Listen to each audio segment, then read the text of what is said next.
La desaparición de una especie es algo terrible, que nos aterra como partícipes u observadores, o por lo propio que lo podemos sentir cuando lo pensamos en nosotros mismos como una especie. Pero a su vez, la extinción es algo natural y necesario. Las mutaciones genéticas azarosas pueden ser ventajosas o no. El ambiente constituye un rol fundamental en el control de estas mismas. Si una mutación no resulta beneficiosa, toda especie que haya heredado esa nueva característica tenderá a disminuir hasta desaparecer. A su vez, si el ambiente sufre un cambio brusco, la selección será mucho más severa, acabando con muchísimas especies. Cuando esto ocurre, la tasa de extinción es muy elevada, y esto se conoce como extinción masiva.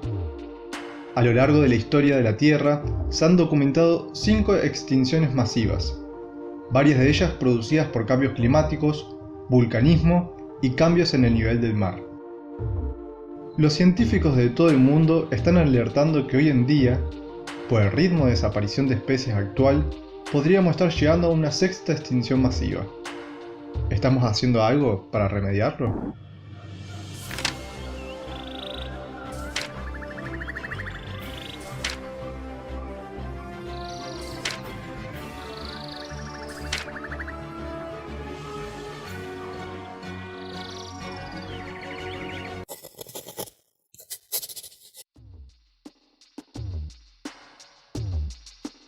Como dijimos anteriormente, es algo natural. Entonces, ¿no sería algo que inevitablemente tendría que llegar y nada se podría hacer? El problema es que el motivo de esta 6ª extinción masiva es el ser humano. El poco control de las actividades productivas e ideas erróneas de progreso sin contemplar el medio ambiente están llevando a una degradación acelerada de la vida en la Tierra. Para entender qué actividades son las que afectan a la biodiversidad, cuáles especies se ven afectadas y cómo actuar y focalizar los esfuerzos para evitar en lo posible estas extinciones, se han creado organizaciones que buscan clasificar todo organismo vivo, de acuerdo a varios criterios. La IUCN, por sus siglas en inglés, significa la Unión Internacional para la Conservación de la Naturaleza. Es un organismo cuyo objetivo es crear categorías y criterios de clasificación que constituyan un sistema de fácil comprensión y que permita visibilizar las especies de alto riesgo de extinción. La asignación de una especie a una categoría de conservación se basa en el riesgo de extinción de esta especie. Que una especie presente riesgo de extinción significa que, si las condiciones que actualmente la amenazan continúan en el tiempo, entonces esa especie puede dejar de existir. Y se declara esa especie como extinta cuando el último de sus individuos ha muerto. Las distintas categorías de conservación son: no evaluado, cuando las especies no han sido evaluadas en cuanto a los criterios establecidos. Datos insuficientes, se da cuando los datos de una especie son inadecuados para determinar sus riesgos de extinción. Estas dos categorías se dan, generalmente, en organismos más complicados de evaluar, como en el caso de animales invertebrados u organismos muy pequeños. Luego tenemos las siguientes categorías. Casi amenazado. Son especies que han sido evaluadas y no satisfacen los criterios de amenazas anteriores, pero están próximos a cumplirlos. Un ejemplo de este caso es el venado de las pampas. Antiguamente, el venado de las pampas se extendía desde el trópico hasta la Patagonia. A causa de la caza masiva en el siglo XIX y la ocupación de su hábitat por el ganado bovino, hoy habita solo en áreas aisladas de Brasil, Bolivia, Uruguay y Argentina. Luego tenemos la categoría vulnerable. Se considera vulnerable cuando una especie está enfrentando un riesgo de extinción alto en estado silvestre, como el caso del oso de anteojos. El oso de anteojos es el único oso autóctono actual de Sudamérica. Se distribuye en la cordillera de los Andes, actualmente desde la región andina alta del oeste de Venezuela hasta el norte argentino. Al tener una relación tan estrecha con el ambiente único, se ven muy afectados por los problemas ambientales. Luego tenemos la categoría en peligro. Se considera esta categoría cuando una especie está enfrentando un riesgo de extinción muy alto en estado silvestre. Un ejemplo de un animal que entra dentro de esta categoría es el huemul. El huemul es el cérvido más austral del planeta.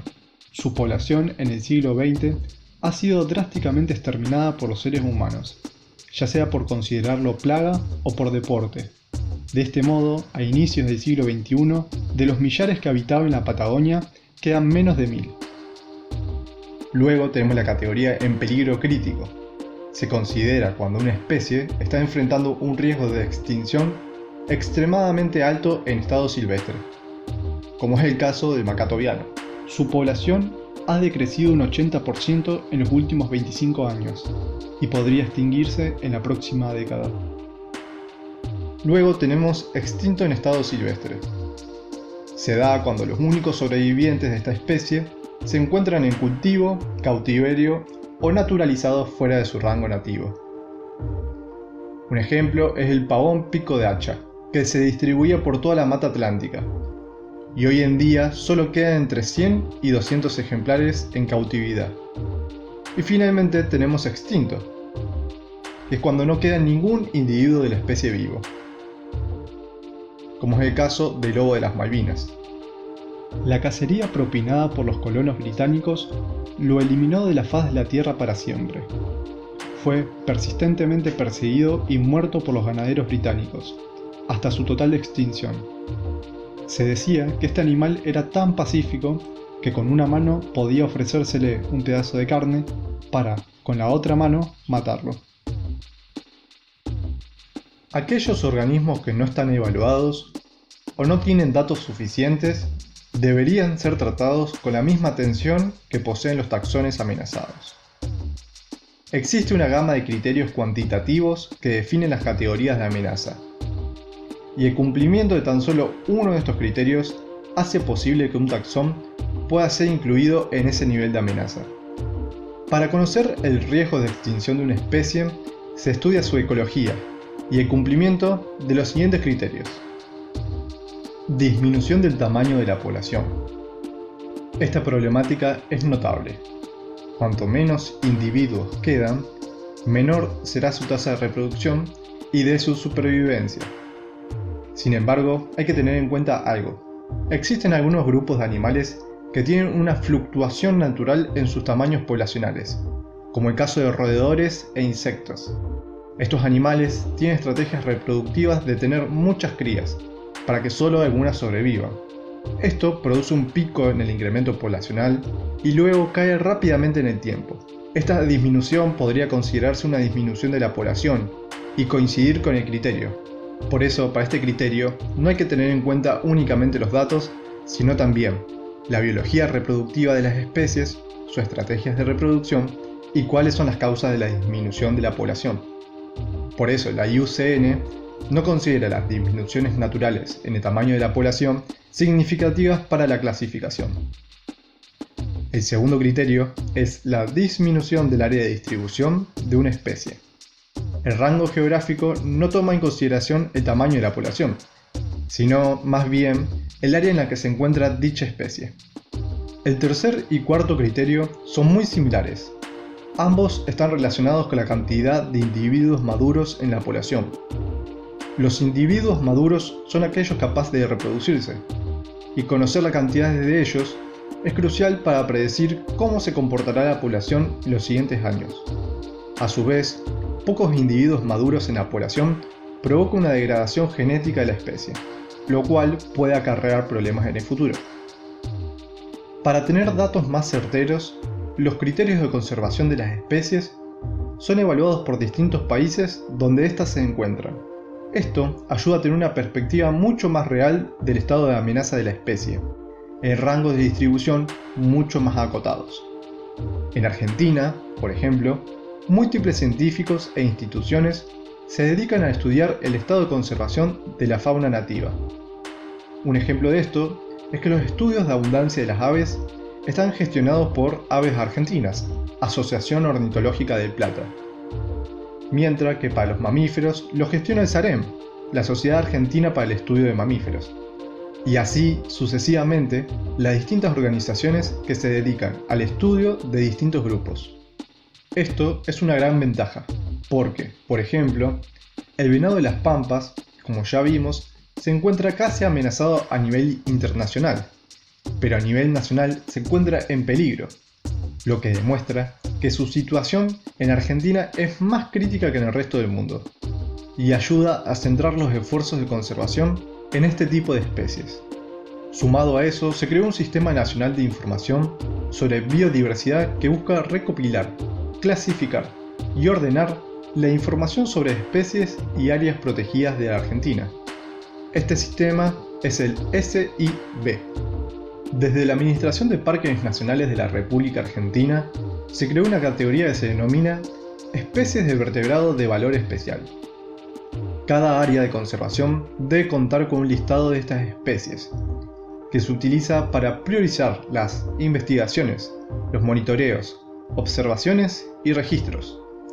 Dentro de estas especies se incluyen aquellas en peligro de extinción, endémicas del área protegida, endémicas regionales y especies clave. Conociendo el estado de conservación de las especies, podemos inspirarnos para impulsar con fuerza cambios en los comportamientos humanos y en los modelos de producción que dañan a la biodiversidad para así preservar todas las especies que podamos. Los proyectos de conservación juegan un papel fundamental porque buscan conservar, valga la redundancia, especies amenazadas por acciones antrópicas, o sea, realizadas por el ser humano, implementando distintos tipos de estrategias. Estas pueden ser in situ, o sea, en el mismo lugar, trabajando con las poblaciones silvestres, protegiendo sus hábitats y frenando las causas que afectan a la especie. Incluso, en algunos casos, se utiliza lo que se conoce como una especie paraguas.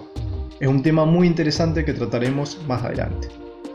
También existen proyectos de conservación ex situ, o sea, fuera de su hábitat. Y en la mayoría de estos casos, la conservación pasa a ser gracias a la reintroducción de especies, en las cuales se utilizan distintas estrategias y participan muchas organizaciones. Todos estos temas son muy complejos y serán explicados más adelante, con casos muy concretos y cómo se llevaron a cabo. Para finalizar, hay que entender cuáles pueden ser las causas que afectan a las especies. En la mayoría de los casos, las causas son múltiples, o de magnitudes muy grandes. Entonces, no hay que entenderlas como hechos aislados, sino como una sumatoria de hechos que vulneran sus poblaciones. Son principalmente 5 los factores que pueden crear riesgos de extinción para las especies. Ellos son: la transformación de los paisajes. Es uno de los factores que más daño causa en nuestro país. La fragmentación de hábitat, el desmonte, incendios, cambios en el uso del suelo, avance de la frontera agrícola y prácticas intensivas son algunas de las actividades que entran dentro de esta categoría. Luego se encuentra la introducción de especies invasoras, plantas y animales o patógenos que no son de la región y que naturalmente nunca pudieron haber llegado. Son transportados por el ser humano en un ambiente distinto al de su origen, y estas especies pueden afectar a la flora y fauna nativa. Luego se encuentra el calentamiento global. Esto implica subida del nivel del mar, cambios de las temperaturas, sequías o inundaciones más prolongadas, dentro de muchos otros factores. También se encuentra la contaminación, como la que produce la megaminería, la industrialización, el escurrimiento de productos agrícolas, fumigaciones, desechos urbanos, basurales, entre otros. Y después también está la sobreexplotación de especies, ya sea la explotación comercial como la captura indiscriminada de peces, o la caza como deporte o como captura de animales para posterior comercialización o posesión propia. Es importante saber los peligros que enfrentan las especies, cómo se categorizan y cómo se puede frenar esta problemática.